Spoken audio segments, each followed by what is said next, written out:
people, stay dandy, baby.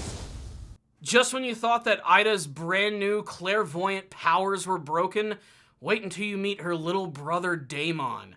Hello my friends, and welcome to another review of Boruto, Naruto Next Generations, the manga series. Before we begin my review, please make sure to subscribe to the channel if you are liking my content. If you did like this video, please hit the like button, do that whole YouTube algorithm thing, and if you want to go the extra mile, then please join my Patreon page. Remember, first-time donators, I will review an anime series of your choice. In fact, I have a big Patreon review, which is going to be coming up in the next week, so please stay tuned for all that good stuff. But let's go ahead and jump into the latest chapter of Boruto, which was definitely a surprising chapter, as it looks like Code is going to have another brand new ally to his cause. We already got to see that he awakened Ida, who is an incredibly broken character in terms of her abilities, her ability to essentially hear and see everything. But it does come with a twist. The fact is, while she does have this ability, she's not exactly the greatest, most physical fighter in the world.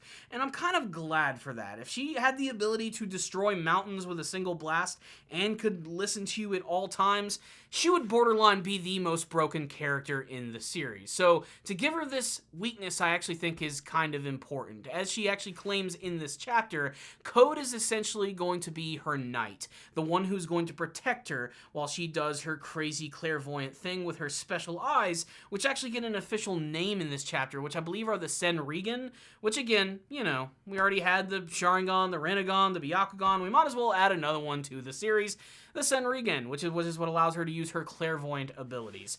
But they're not going to be able to do all of this alone. They're going to take their time and wait for their opportunity to attack, and they're going to need some more power. And that's actually going to come into the form of her little brother, who just so happens to be another super-powered cyborg for the series. They introduce him in this chapter, and he's this weird, creepy little kid who goes by the name of Daemon. Insert Damien theme here. This kid is all sorts of creepy. And just like his sister, he also has a borderline broken ability. He's already really fast and super powerful, as most of the cyborgs in the series have been thus far.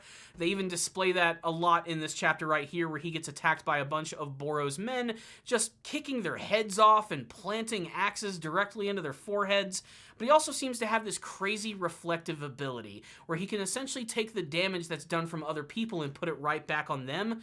But it's even more broken than that. Even when you're thinking about killing this kid, he can somehow turn this around on you and reflect all the damage back, basically instantly killing you in the process. And my first thought is, how the fuck do you fight back against this? What are you gonna do against this creepy kid? How are you supposed to combat these type of abilities? With the combination of Code, Ida, and Daemon, these are going to be some of the biggest threats that we've ever seen from the series. And could anyone have actually predicted that it would be from weird, freaky, super-powered cyborg characters? That's just really frigging strange. But it's always great to see brand new villains in the series, and it's always great to see villains that are completely different than anything that we've actually seen before. One, with Ida, we've barely seen any like real female villains from the series. We've seen a couple sporadically spread throughout the series, but she's definitely one of the more dangerous ones. But her brother Daemon, a little kid cyborg, I could not have predicted anything like that was actually going to happen, and I really love little twists like that. It again makes the Kara organization seem all the more mysterious and interesting, and very different than some of the previous threats that we've actually seen from the series. The rest of the chapter is basically just more of Kawaki hanging out with Amato, who claims that he might actually find a way to sort of rebuild his karma. And this is interesting, as it's sort of a, you know, double-edged sword here, because Kawaki himself doesn't want to rely on the karma, but he knows that the coming battles that are going to be coming with Code and all of his followers, he's going to have some newfound strength. And the karma itself has always been sort of a curse to Kawaki. It's sort of what has sort of ruined his entire life. But the thing that's kind of cool here, at least that Amato brings up, is that he is able to use the karma again it necessarily doesn't mean that he will be taken over by Ishiki Otsuseki, but it means he will be able to use all of the inherent abilities that Karma actually comes along with. In a way, it'll be very similar to what Code actually has, the White Karma, where he can't necessarily become a vessel in the traditional sense of things, but essentially he has had a weapon implanted in his body, and Kawaki doesn't really seem too keen on the entire idea if it's something that he actually wants to do, but I have a feeling he's probably going to go through with it. And of course, it also explains how he's going to probably get his karma back, because we know he is going to get it back. It was already teased at the very beginning of the Boruto manga and anime series. So yeah, it's definitely going to happen. What is most interesting about this scene, however, is the motivations behind Amato and actually doing this. I'm not sure what his plan ultimately is. He's definitely one of the most mysterious characters from the series, and I just can't wait to see why he's so adamant about doing this, and the weird conversation he has with Sumire about the entire thing, as she continuously eggs him on throughout the course of the entire chapter, trying to ask, why are you doing this? What's the plan behind this? Do you have an ulterior motive? And Amato, being the one that he is cool, calm, and collected as he takes a drag from his cigarette and continues to basically say under his breath, maybe you'll find out in the next chapter. I don't know. I don't even think the author really knows at this point. I'm interested to see what Kishimoto's going to do for the rest of this arc right here. But this episode, again, is probably going to be most remembered for the introduction of Daemon, who, again, is just a weird, creepy little kid. And, again, I think that's just going to make him a really interesting opponent overall. We certainly have a brand new cast of villains, which are just as interesting as anything that came before. And definitely have a fresh feeling to them, just for the fact that they're all a bunch of superpowered cyborgs. I don't think anybody at the beginning of the Naruto series could have predicted that the biggest threats later on in the franchise were going to be a bunch of robot people, but here we are. Robot people with godlike powers. You either love it or you hate it. For me, I think it's pretty freaking awesome, and I am certainly enjoying it, if only for the fact that it's new, it's different, and it's fresh.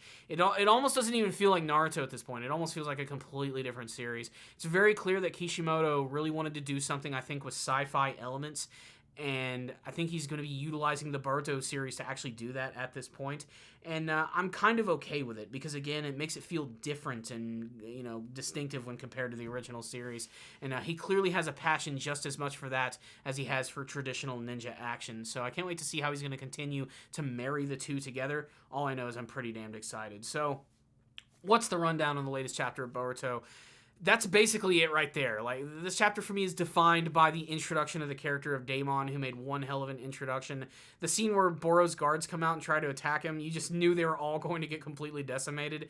And it was done with such brutality. Like I said, a great display of his power overall, just being physically really strong, but his incredibly broken ability to reflect all damage that's going to be aimed towards him right back at his opponents. Like, I just don't know how they're going to combat those abilities. Whether it means they have to take him out from afar. I mean, confronting him, is going to be very tough. Trying to empty your mind and not think about anything. And how they even do damage to him in the first place. I mean, I'm not quite sure how these abilities work in terms of using, cyborg abilities. It's very strange. But it's very apparent that Ida and Daemon are on a completely different level than any other cyborg character we've seen from the series thus far. So, whew! Really crazy stuff right here. I loved this chapter. I love all the new stuff. I love the drama with Kawaki and Amato. And of course, I love the introduction of another brand new villain for the series. The fact of the matter is, things are just really freaking awesome. I'm digging it. So I'm giving this chapter a 5 out of 5. But I'd really love to get all of your thoughts about this chapter. If any of you guys read this one, you had some interesting thoughts or theories, your thoughts about the introduction of Daemon as a character, how his abilities are going to work, how you even fight against someone like him, and of course your hopes and dreams for the future of the franchise. Sound off in the comment section below. Otherwise, that's it. Thank you guys for watching. I'll see you all next time, and as always, stay dandy, baby.